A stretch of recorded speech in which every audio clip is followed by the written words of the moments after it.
3,10,00,000 వ్యయంతో పునఃనిర్మించిన తారు రోడ్డును ప్రారంభించిన రాష్ట్ర మంత్రి NMD Farooq.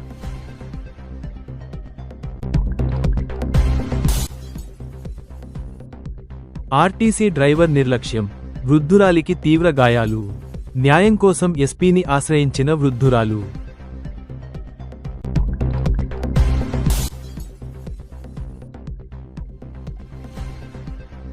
Nandyal RTC manager గారికి విన్నపం.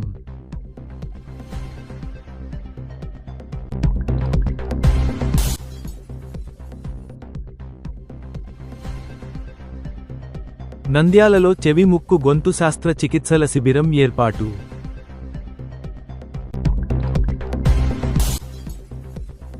దేవాదాయ ధర్మాదాయ శాఖ నిధులను తల్లికి వందనం పథకానికి మళ్లించడాన్ని తీవ్రంగా వ్యతిరేకిస్తున్నాం సన్నల సాయిరాం రెడ్డి.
नमस्ते रुद्रारूपेभ्यः श्रीराम श्रीमन्मन्दकटाक्षरत्न विभव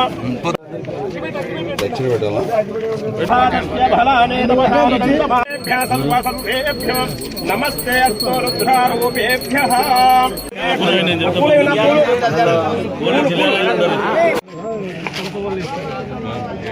సదాశివరెడ్డి కలపడమే బాబా చూడన్నా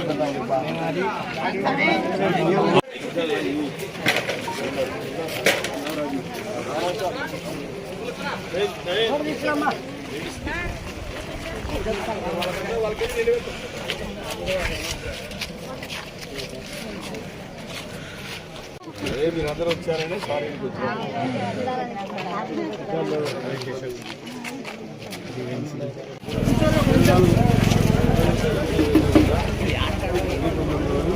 సార్ కూర్చున్నాను సార్.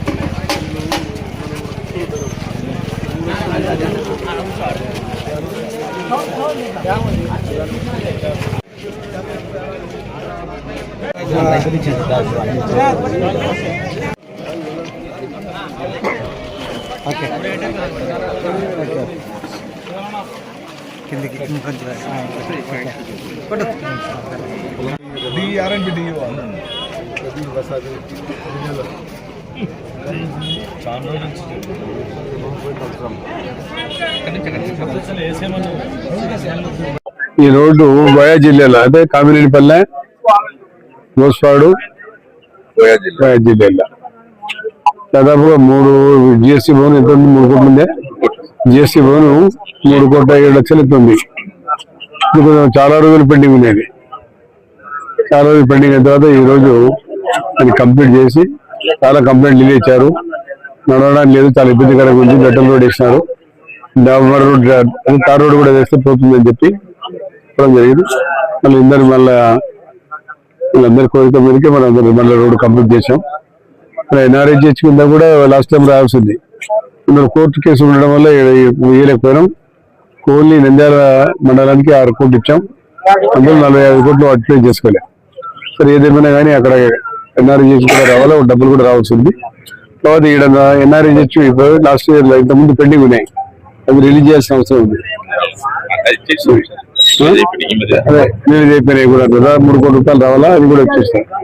ప్రపోజల్ కూడా కొత్త రోడ్డు ఉంది. ఇప్పుడు ఆర్ఎన్బి రోడ్డు జిల్లాలో నుంచి సిరివెల్ల నుంచి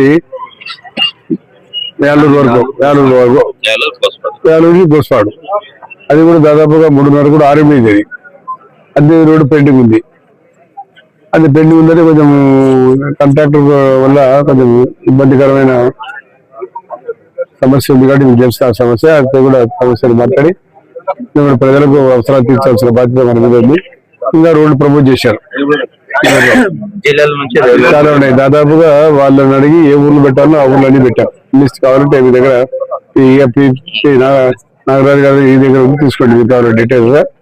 అది కూడా ఇది కాక మళ్ళీ ఎన్ఆర్ఐ చేసుకున్నా కూడా రాష్ట్రానికి 14,000 కోట్లు చెప్పా వచ్చాయి. అందరూ కూడా కొన్ని మళ్ళీ వర్క్స్ వస్తాయి. అన్ని కూడా సీసీ రోడ్డు పెడతా ఉంటున్నాం. మంచిది సీసీ రోడ్డు శాశ్వతంగా ఉంటాయి. మంచిగా CC road will go for development. అరుగు అభివృద్ధి కావాలా. కృష్ణాపురం రోడ్డు కూడా అడిగిండు, అది కూడా శాంక్షన్ చేసినాము. కొంచెం డిలే అయింది.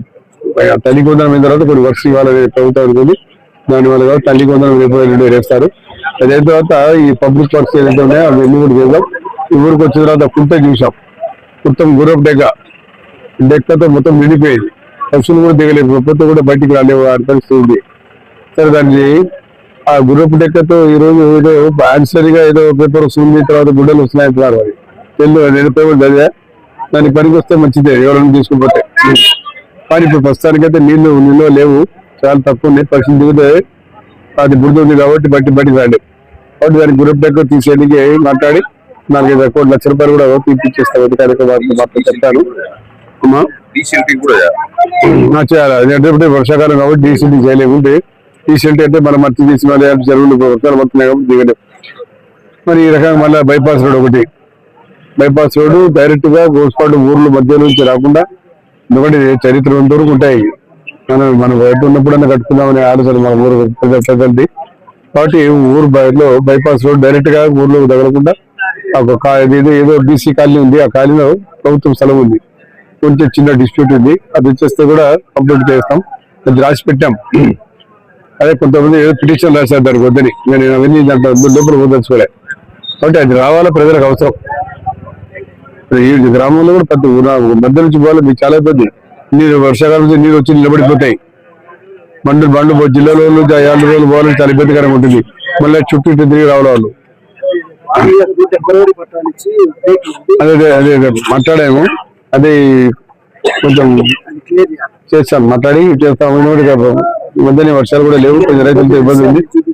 బస్సులు కూడా అడిగినారు, చెప్పారు. బస్సులు కూడా అంటే ఇక్కడ స్కూల్ బస్సు కూడా పెట్టారు. ఇంతకుముందు చెప్తే ఇల్లు అడిగినారు, స్కూల్ బస్సు పెట్టారు. ఇంకా లేడీస్ అడుగుతా ఉన్నారు మాకు బస్సు కావాలి, మనం నంద్యాల పోవాలని. లేకపోతే పని పాటు జరిగి అడిగిన పనులు దొరుకుతాయి కాబట్టి పనులు లేవు. ఇప్పుడు వర్షాభావం ఉంది మీకు తెలుసు.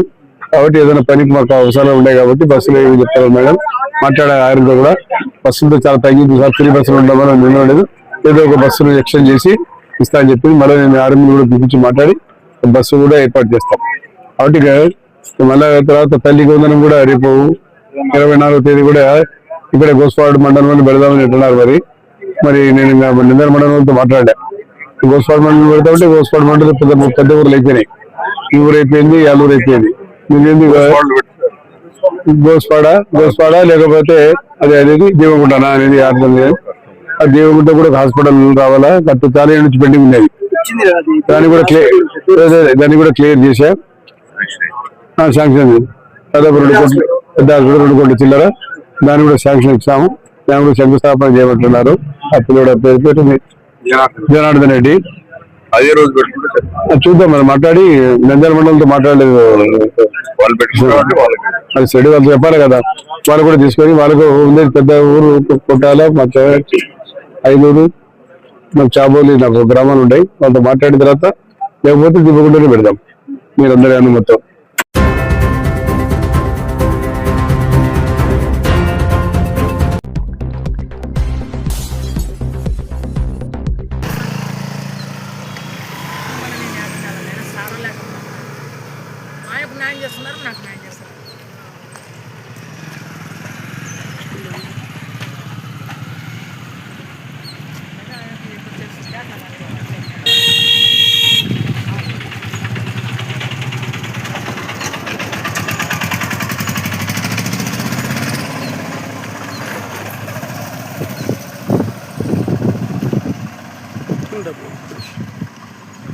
పెద్దమ్మ ఒకసారి తలకాయ పైకి. అది తలముడికి సార్ 30వ తారీఖు 5 గంటలకు బస్సుకు 3వ శనివారం 3వ సీటు వేసుకొని ఫ్రీగా నడిచిపోతుంటే మంది పరిగెత్తి 10 మంది పరిగెత్తి వచ్చేళ్ళకు దాని కింద దొబ్బుతారని కడ్డి పట్టుకున్నాను. డ్రైవర్ పక్కకే కడ్డి పట్టుకుంటే వచ్చి ఎక్కించి సడన్ గా దుంపించి కొట్టేళ్ళకు దునకపోయి పన్నంగా నాకు మతి శుద్ధి లేదు. వేరే మహిళలు ఎత్తుకొని బస్సులో వేసుకొని వచ్చి నా కాడ ఆధార్ కార్డు ఉంటే ఆధార్ కార్డు తీసుకొని మా పెద్దయ్య నంబరు కొట్టి నా చెల్లుది అది కొట్టి ఊరు చేర్చినారు సార్. నన్ను ఇంతవరకు ఫోటో స్టూడియో అది సీసీ కెమెరాలు కూడా లేవు, పని చేయాలి అన్నారు. 3 నెలల పొద్ద నంద్యాలలో నందికొట్కూరు బస్సు నంద్యాల డిపోవే బస్ స్టాండ్ లో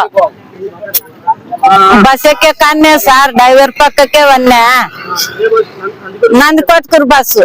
మా డ్రైవర్ పన్నాక కూడా వచ్చి సచ్చేలేరు ఎక్కర్రి బస్ అని నడుముల మీద చేతులు పెట్టుకొని సత్యమానలే అని బస్సు కదిలించంటే ఎవరైతే బస్సులు వేసినారో నాకైతే సుఖ లేదు. నా కాడ ఆధార్ కార్డు తీసుకొని నంబర్ తీసుకొని ఫోన్ చేసినారు సార్, నా సెల్లు తీసుకొని వేరే మహిళలు చేసినారు ప్రయాణికులు. సీసీ కెమెరాలు చూడమంటే లేవన్నారు. సీఏ కాడికి పోయినాము, ఈడికి పోయినాము, ఎక్కడ పోయినా గానీ సీసీ కెమెరాలు లేవన్నారు సార్ గారు. మాకు న్యాయం జరగలే, 2 లక్షలు అయిపోయినాయి. ఉదయనంద హాస్పిటల్ పోయినా, ఫస్ట్ పెద్ద ఆసుపత్రిలో 15 రోజులు ఉన్నాను సార్. ఇంతవరకు కూడా నన్ను ఎవరు తీసుకెళ్ళారు సార్. నాకు న్యాయం కావాలి. డ్రైవర్ నిర్లక్ష్యం కూడా తీసుకెళ్ళా. ఆ సీసీ కెమెరాలు తీర్చే నా తప్పైంది, ఆయన తప్పైంది తెలిసిపోతారు సార్ గారు. ఇది దయచేసి పట్టించుకోవాలని నేను మీకు వందనాలు తెలియజేస్తున్నాను. తలముడిపి మాది మిర్తూరు మండలము నందికొట్కూరు తాలూకా. అయితే నా భార్య నంద్యాలకు వచ్చింది సార్. నంద్యాలకు వచ్చి నందికొట్కూరు బస్సు ఆగిన కాడ 3వ సీటుకి సీట్ వేసుకునేది సార్. వేసుకొని 20 మంది మొగోళ్ళు ఊరికి వస్తుంటే అడ్డము వాపా నేను కింద పడతానని చెప్పి ఇట్లా కట్టి పట్టుకొని నిలబడింది సార్. నిలబడితే బస్సు వెనక్కి ముందరికి కొట్టే తలకల్లా తిరిగి పడి క్రాక్ ఇచ్చింది సార్. క్రాక్ ఇచ్చింది ఇదా ఉదయానంద జనరల్ హాస్పిటల్కి పోయినాము. జనరల్ హాస్పిటల్ ఆడ 15 రోజులు దూరం తీసుకొని మళ్ళీ ఉదయానంద హాస్పిటల్ పైన తిరిగినాను సార్. పెద్దది ఛానింగ్ ఎంఆర్ ఛానింగ్ తీపించినాను, మళ్ళీ ఇంకొకటి ఛానింగ్ తీపించినాను. ఇంకా ఇక్కడ క్రాక్ అయింది సార్ కాలు left side sir, left side. దీనికి మాకు 3 నెలల నుంచి తిరుగుతుంటాము. మే నెలలో 30వ తారీఖు శనివారము 5 గంటలకు జరిగింది సార్. ఇంతవరకు మాకు న్యాయం చేయడంలే. ఇప్పుడు ఎస్పీ సార్ గారికి కూడా ఇప్పుడు 3వ కంప్లైంట్ కూడా ఇచ్చేసినాను. ఏం న్యాయం చేస్తాడో ఆయన తయారు. ఇంతవరకు వీళ్ళు డిపోలో అన్నా ఒకటి దొంగ దోపిడీ జరిగిన దాన్ని కూడా ఏం పట్టించుకునేటట్టు లేరు. ఈ డిపో మేనేజర్ కూడా డిఎం సార్ కూడా మరి దీన్ని పట్టించుకోవాలి కదా, సీసీ కెమెరాలు ఉండాలి కదా, సీసీ కెమెరాలు లేకుండా కట్ అయిపోయినాయి, ఏం కనపడలేదు. బస్ నెంబర్ నా కాడ లేదు సార్. బస్ క్లాస్ అడిగినాం సార్, లేవన్నారు సార్. సీసీ కెమెరాలు ఉన్నాయి కదా, తీయండి, వామే తప్పు అవుతుందో నా భార్య తప్పు ఉందో చూద్దామని అంటే కూడా దాంట్లో లేవు సార్, కట్ చేసినారు. అది ఏమైపోయినాయో మనకేం తెలియదు సార్. ఏం సార్ ఏం న్యాయం కలుగుతున్నారు? ఏదో గవర్నమెంట్ పథకం కిందనన్నా న్యాయం చేస్తారని వచ్చినాం. ఒక అంబేద్కర్ పెట్టినది అదన్నా న్యాయం చేస్తాడు, మహనీయుడు పెట్టినాడు కదా అంబేద్కర్ ఎస్సీ వాళ్లకు, ఇదన్నా కొంచెం న్యాయం చేస్తారేమో అనేది వచ్చినాం సార్. మేము కోరుకుంటున్నాము, ఆయనను న్యాయం చేస్తాడని నేను కోరుకుంటున్నా.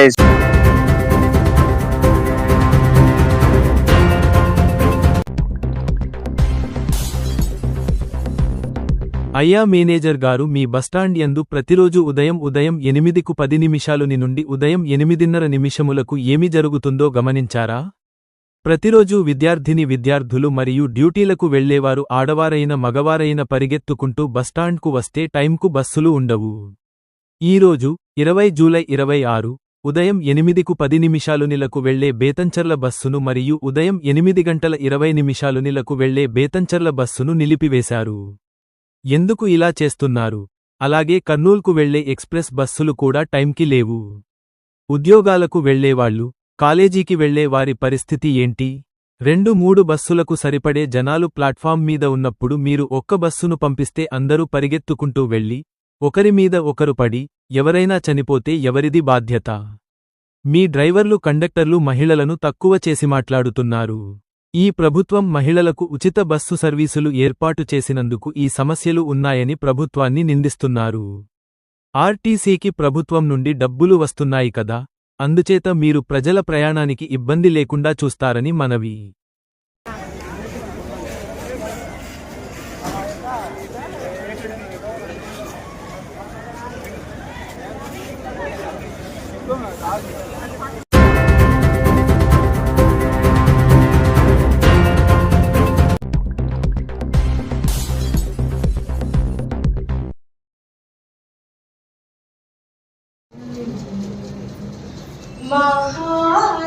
महादेवसुतं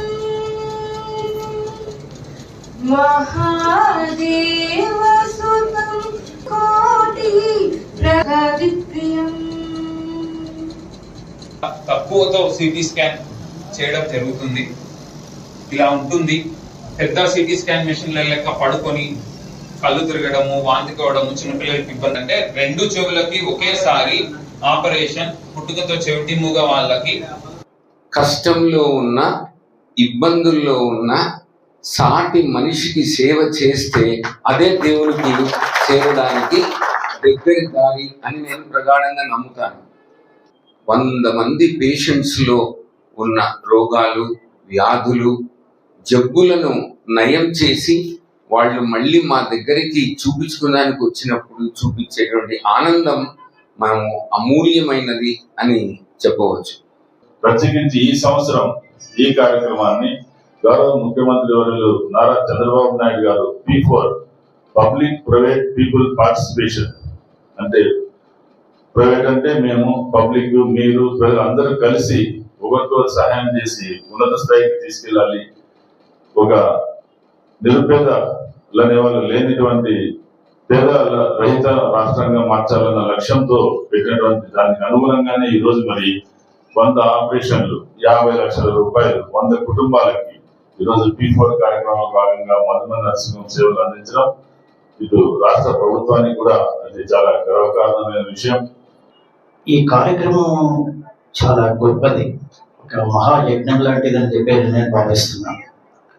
ఒక సేవా కార్యక్రమాన్ని ఒక రోజు చేయవచ్చు, ఒక వారం రోజులు చేయవచ్చు, ఒక సంవత్సరం చేయవచ్చు, కానీ 36 సంవత్సరాలు నిరాటంకంగా నిర్వహించడం అనేది చాలా కష్టసాధ్యమైనది, చాలా గొప్పది. అందుకే ఒక మహాయజ్ఞం లాంటిది. ఈ కార్యక్రమాన్ని మనం గమనిస్తే 36 సంవత్సరాలుగా 6 రోజులు సర్జరీస్, 6 రోజులు ఓపీ ఫ్రీ, మెడిసిన్ ఫ్రీ. దగ్గరగా ఒక 1500 పేషెంట్స్ కు free OP, free medicine and ఒక 100 మెంబర్స్ కు ఫ్రీ సర్జరీస్. అంటే దగ్గర ప్రతిసారి ఒక 50 లక్షల విలువైన సర్జరీస్, మెడిసిన్, తర్వాత ట్రీట్మెంట్, ఈ కార్యక్రమాలన్నీ కూడా మధుమణి చారిటబుల్ ట్రస్ట్ ద్వారా మా సుధన్ రావు గారు నిర్వహించడం అనేది చాలా గొప్ప సామాజిక సేవగా భావిస్తున్నాను.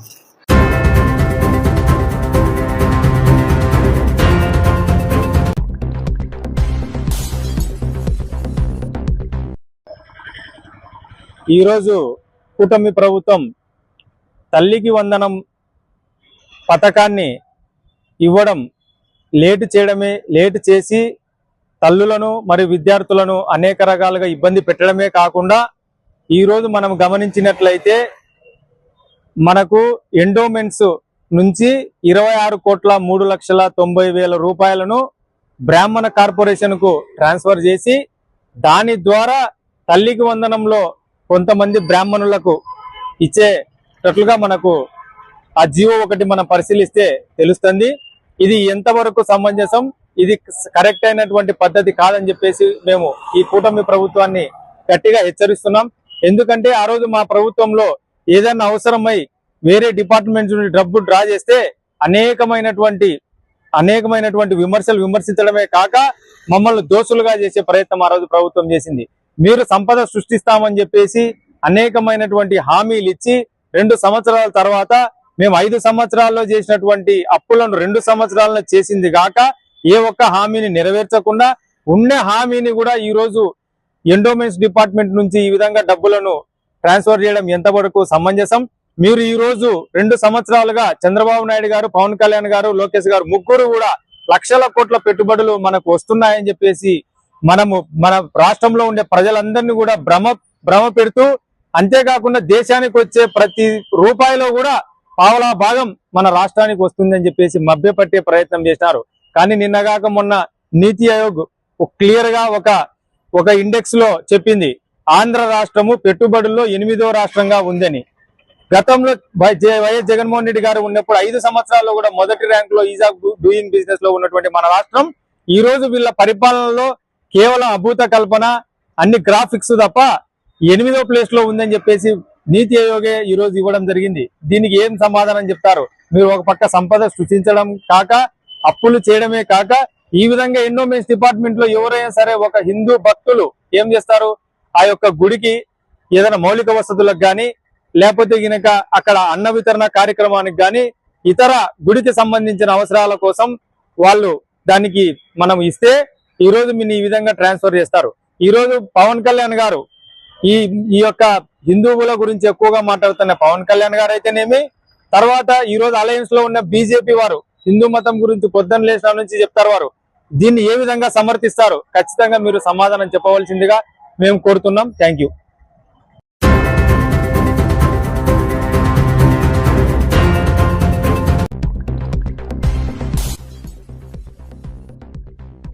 ₹3,10,00,000 వ్యయంతో పునఃనిర్మించిన తారు రోడ్డును ప్రారంభించిన రాష్ట్ర మంత్రి NMD Farooq.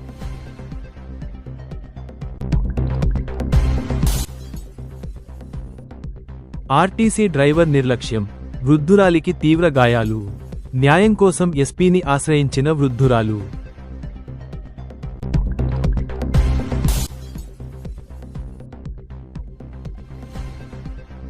Nandyal RTC manager గారికి విన్నపం.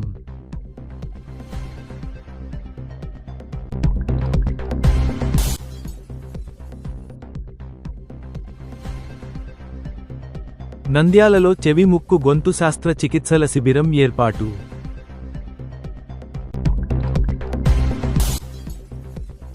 దేవాదాయ ధర్మాదాయ శాఖ నిధులను తల్లికి వందనం పథకానికి మళ్లించడాన్ని తీవ్రంగా వ్యతిరేకిస్తున్నాం. _సన్నల సాయిరాం రెడ్డి.